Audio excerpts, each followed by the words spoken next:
va chanter 10% pour 100%. Que tu rajoutes un peu d'eau, puis ça fait comme une réaction chimique qui permet de chauffer tes repas. Puis à chaque fois, genre, juste voir ça me rend fière. Science! La science. Kind of chemical undertone to the scent of this tortilla. It is pleasant. Wow, look at that pork. C'est un beau tortilla. Ah, check le beau porc. Ah! So natural. Ah, on s'en va pas à la guerre pour rien. Ah, wow! Il faut que la texture soit bien, il faut que ça se conserve bien. Doesn't really need that Tabasco, but put a little bit on anyway. Puis je dois avouer que la chaîne, c'est pas juste des repas de comme 2020 ou 2021. Il y a aussi comme des... au début de sa chaîne, il testait des vieilles rations. Oh yeah. Fait que pour ceux que ça intéresse, il y a des plus vieilles rations que ça. On parle de comme rations de 1905. Roll a burrito. OK, ça serait avant que Internet existe. Genre, le bœuf qui a servi à faire cette ration-là était là avant la Première Guerre mondiale. T'sais. OK. Ah, je saurais pas été game, ça. Non, moi non plus. Ben, y a-tu mangé des affaires avec la viande dedans? Oui, je pense que oui. Ouf. Ouais. Ouais, on va espérer que... Le botulisme, ça peut se développer. Ben, il y a eu des cannes. En fait, comme lui, c'est un tripeur de cossin de l'armée. Là. Puis il prend aussi des cannes, tu sais, genre, mettons, guerre du Vietnam, puis des choses comme ça. Puis, en fait, toutes les rations de toutes les guerres, ça l'intéresse. Là. Puis, ben, c'est ça, il y avait des pots, genre des pêches en conserve qui datent de la guerre du Vietnam. Et tu voyais que la canette était bombée, puis il était juste comme je vais juste l'ouvrir pour le vider puis garder la canne, mais je mangerai pas ça parce qu'il y a du botulisme. Puis j'étais juste comme merci, merci de pas te faire ça. Le gars qui s'empoisonne pour son canal YouTube, c'est plus les autres, hein, ceux de voyons, là, est-ce que j'ai jamais aimé ça? Les Jackass, voilà, c'est ça. Ouais. Ça commence à être... Ah oui, OK, tout le monde aujourd'hui, on boit une seringue de Botox. OK. Ah, sont tous morts. Moi, je suis sélectif avec Jackass. C'est quand ils font chier les autres, j'aime pas ça. Mais quand ils se font chier entre eux autres, je trouve ça très drôle. Ah ouais, hein? Genre quand il allait donner des coups de pied d'un couille à son père qui dormait, bam. Non, t'as pas écouté. Non, ça c'est correct. Eux autres, ils font partie de la gang, par exemple. Oui, ils font quand même partie de la gang, mais quand ils font quelque chose à quelqu'un qui n'est pas un Jackass. Ouais. Mais c'était pas. Les pranks qu'ils faisaient, c'était comme. Tu sais, des fois, ça engorgeait le système de santé, mais tu sais, c'était pas mean, genre. Tu sais, c'était juste genre, je vais chez le docteur, puis je me rentre un toy car dans le cul, genre, puis là, je vais faire un prank à un docteur. Ça inclut, c'est que ça inclut un docteur, que ces gens, il va faire des radios de ça, puis il va se faire niaiser, ça, j'haïs ça. Mais tu sais, quand ils prennent des vieux... Je suis encore là? Oui. Ah ouais? On t'écoute. C'est à cause je voyais l'image de Bruno shaker, puis mais non, à un moment donné, ils font une espèce... Ils essayent de faire du BMX, mais tu sais, avec les vieux vélos, que la roue d'en avant est immense, puis la roue d'en arrière est petite. Ils essayent de faire des tricks avec ça, c'est con, là. Ou quand ils testent du matériel de sécurité, comme des tasers ou des balles de caoutchouc. Okay. C'est complètement innocent. Quand ils font quand ils se font mal entre eux autres, quand ils font leur niaiserie entre eux autres, je trouve ça correct. Hey, Zod, il avait une crotte sur le cœur, là. Ça a été dit à soir. C'est ça mon opinion sur Jackass. J'y ai droit. Je suis Team Z aussi. Moi aussi, j'aime pas ça quand ils embarquent d'autres personnes qu'eux autres. S'ils se font mal à eux autres, pas de problème. S'ils embarquent d'autres personnes, ça me dérange. Mets-toi mais s'ensuit dans l'œil, c'est cave, mais...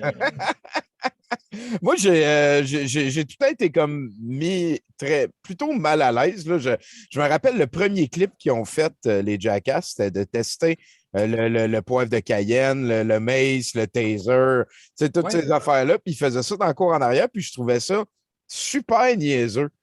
Puis j'étais vraiment pas à l'aise que ça soit aussi...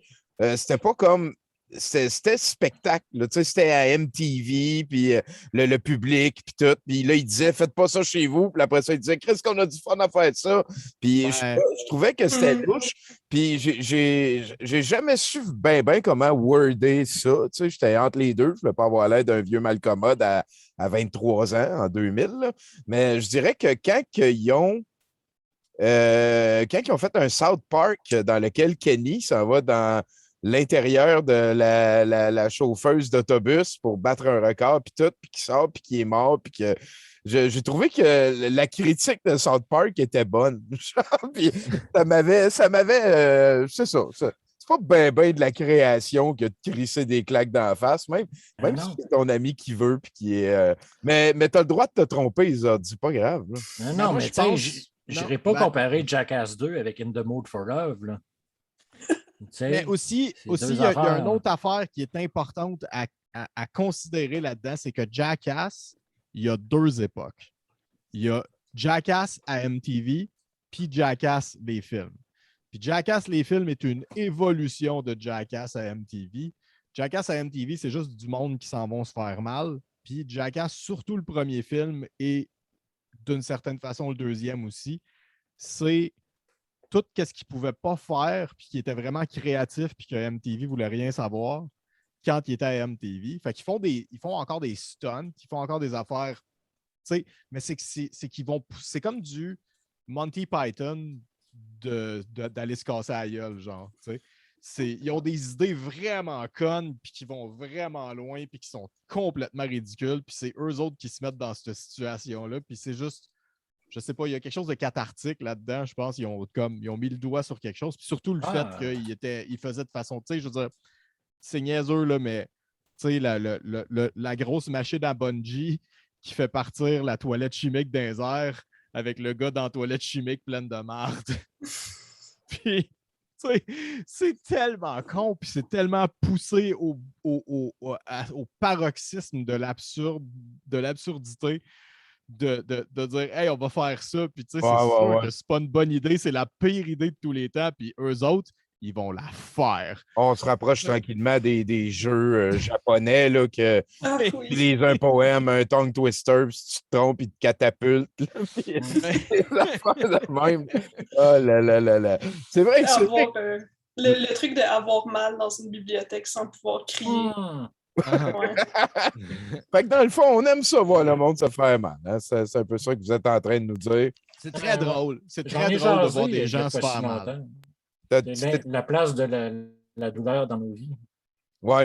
Ah ben oui, c'est vrai, Zod. Ben oui, tu nous en avais parlé. Hein? Quelle est la place de la douleur dans nos vies? Mais d'ailleurs, on va pouvoir ici continuer notre formation télépathe pour essayer de partager la douleur. On avait appris que si on pratiquait la télépathie 30 minutes par jour, chaque jour, en 1 mois, on devrait être capable de tomber en mode alpha, là, ou en tout cas pour devenir meilleur. Hein, c'est ça qu'on veut, on veut être meilleur. Ouais. Donc, ça va être moi, après ça Florence, après ça Bruno, après ça Zod. Fait que souvenez-vous d'après qui vous parlez. Parfait. Comment sais-tu... Non. Comment fais-tu pour être certain de savoir que nous ne sommes pas en train de tout inventer ça? Enregistre les mots, les concepts et les images. Est-ce que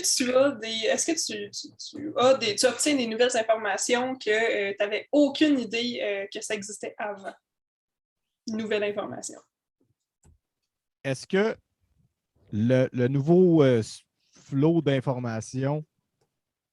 Wow, t'as peur.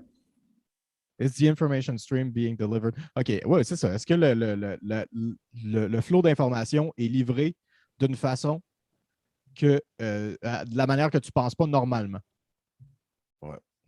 Ouais, c'est fourrant, cette Ouais. Oui. Analyser le contenu des interactions télépathiques devrait pouvoir vous dire si oui ou non tu insères l'information ou si tu reçois celle de quelqu'un d'autre que toi. Chris, c'est niaiseux. C'est que c'est niaiseux. Mais et c'est un très gros mais, n'essaie même pas d'arrêter et de faire cette analyse pendant que tu reçois encore des informations. N'y pense même pas, ne conçois pas. Je ne veux plus avoir à parler de ça. C'est un hostie de gros bot. Non, merci. Cul, et c'est un très gros cul. C'est ça. Si tu reçois de l'information, il n'est pas question que tu réfléchisses à ça. Pourtant, tu devrais permettre à ta connexion télépathique le temps de finir sa course naturellement. Sois patient, sois sûr que tu as tout. Toutes les informations. Tout. Reste en mode télépathique réceptif jusqu'à ce que ce soit complètement terminé. Et là, on a le Seal of Approval de Fanny. Et quand c'est fait, tu vas avoir tout le temps du monde pour analyser qu'est-ce que le schmuck de non. Tu vas avoir tout le temps du monde pour analyser à ta convenance ton expérience télépathique. Mais pendant que c'est en train de se produire, ne l'interromps pas. Tu vas tout perdre et ça risque de jamais revenir. Donc, c'est un one-time deal. Fais attention. C'est comme Willy Wonka. Ça me fait vraiment beaucoup penser ça à Jésus. Parce que dans la Bible, si, mettons, tu dis que tu doutes de l'Esprit Saint, ben, tu perds ton droit de demander pardon à Jésus. Fait que, tu sais, c'est ça, là, ça, le crime de probablement que j'ai réfléchi à essayer d'analyser mon expérience télépathique, c'est un petit peu la même affaire parce qu'il n'y a aucune manière de dire si tu l'as fait, il n'y a aucune manière de dire si tu ne l'as pas fait. Tu es probablement tout le temps en train de le faire. Dès que tu penses qu'il ne faut pas que tu le fasses, tu es en train de le faire. C'est de la bullshit en sacrament. Voilà, oui. Et on vous recommande que vous examiniez vos expériences télépathiques pour regarder à comment votre corps physique répond habituellement. On rentre dans le corps physique, ça va être quand même assez pas pire la prochaine fois. Une petite dernière pour cette semaine. Où étiez-vous lorsque vous receviez cette voix ou ces images dans votre corps? Est-ce que c'était à l'intérieur de votre crâne, en arrière, proche du front? Soyez spécifique. Pointe-les dans ta tête. Où l'idée télépathique t'a touché. Voilà, c'est vrai. Dis-les où l'idée télépathique est arrivée. Calisse de sacrement. Ben écoute, ça va être ça pour cette semaine. Un petit 10 pages, ça passe tout le temps bien. Merci les amis. Et avant d'aller vers les 2 derniers sites de la soirée, j'ai ça pour vous ici. Je ne savais pas que ça existait. C'est le Maverick Federal Party. C'est ce qui ressemble le plus au Texas dans l'Ouest canadien, je dirais. C'est un vrai parti, l'équivalent probablement du Bloc québécois. Là. C'est le Ouest canadien qui essaye d'avoir plus de pipeline, puis moins de Québec, puis moins de maritime, là, je te dirais. Je ne savais pas que ça existait. 70 pour 100%.